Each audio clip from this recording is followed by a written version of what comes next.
In the spring of 2025 on our Viking Danube cruise, we got to go to Vienna again, but this time we docked in between the old city and the new modern one.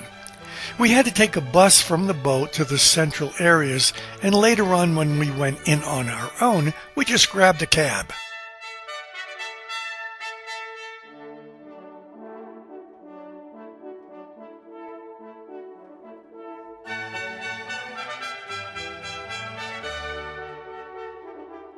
The Austrian Parliament building construction started in 1874 and was completed by 1883. In the Hofburg Palace area, this used to be the entrance to the Imperial Palace. The former Hofburg Imperial Palace is now used as a cultural club, office of the Austrian Federal President, and a venue for various events and exhibitions. It houses museums, including the Sissi Museum, concert halls, and the Austrian National Library. It's about a 10-minute walk from the Hofburg area to the City Hall. It's quite an interesting walk to the City Hall area, but it looks more like a cathedral than it does a city hall.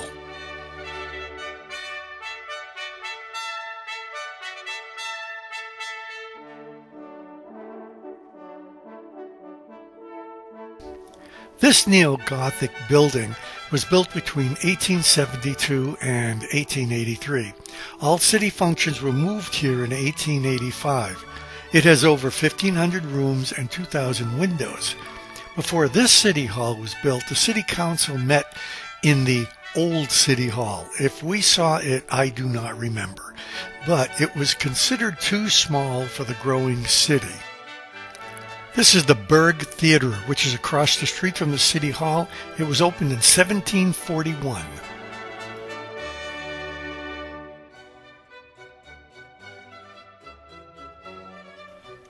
The Votive Church is a 10-minute walk from the City Hall.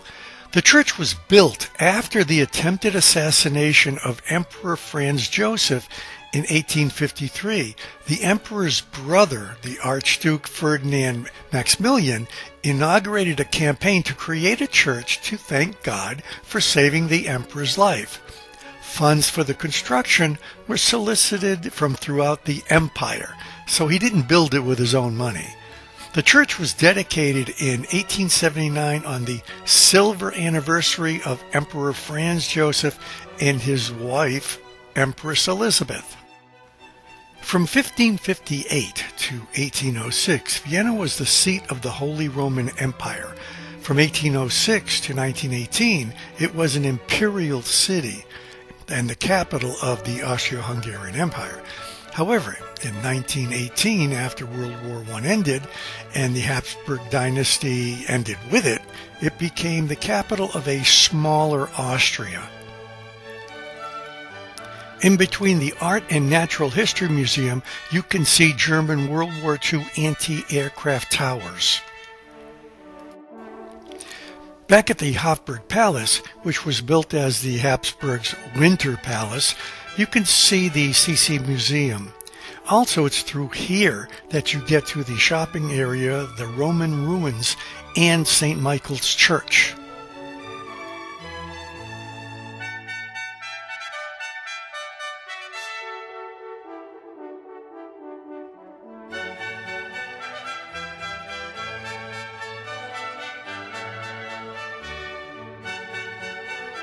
This is St. Peter's Church, but that's in a whole different video.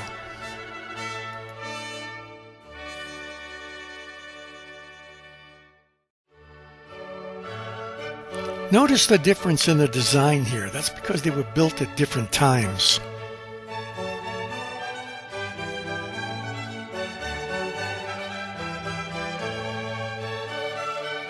Strange as it may seem for the middle of a city, the Lippens-Hanser stables are here.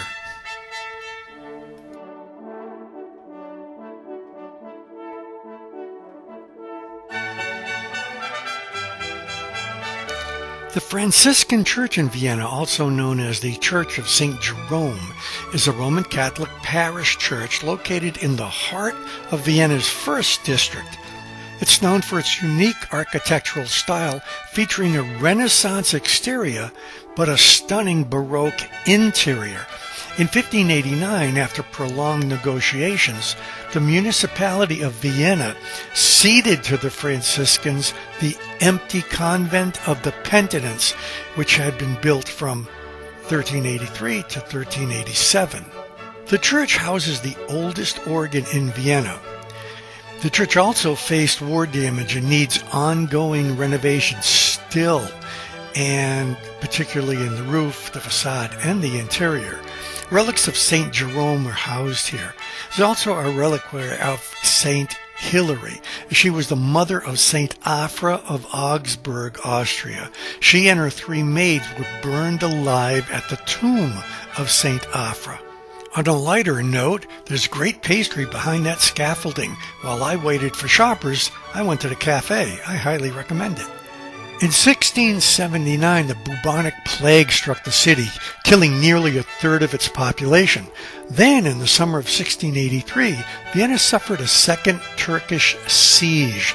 The Viennese defenders, together with imperial troops under Charles of Lorraine, held off the Turkish army, which was defeated with the help of relief forces from the King of Poland.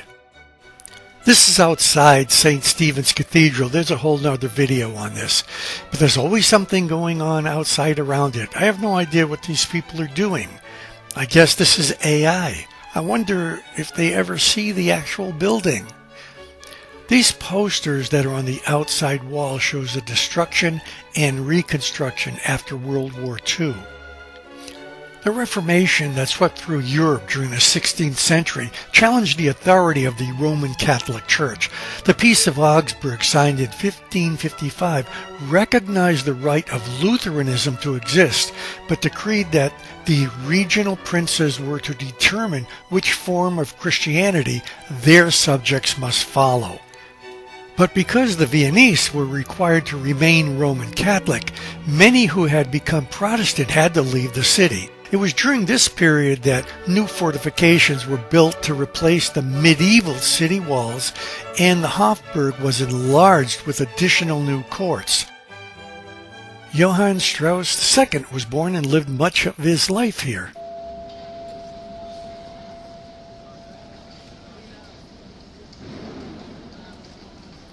St. Michael's Church is right next to the Roman ruins as you exit the Hofburg and leads to the shopping areas St. Stephen's, St. Peter's, and the Habsburg Crypt.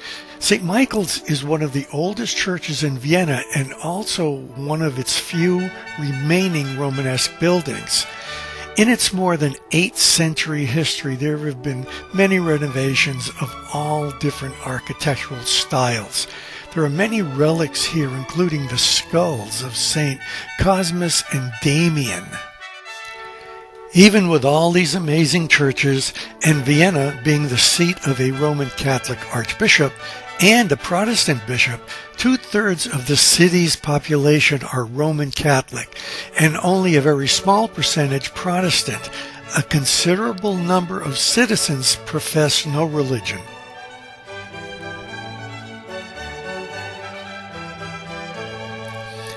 All these amazing buildings, especially from the Baroque era, proclaim Vienna's stature as an imperial residence then and one of the great world capitals today.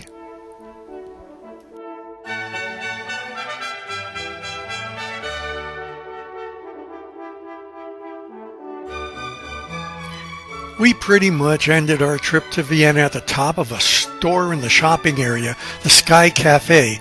Great place, great views, really good desserts.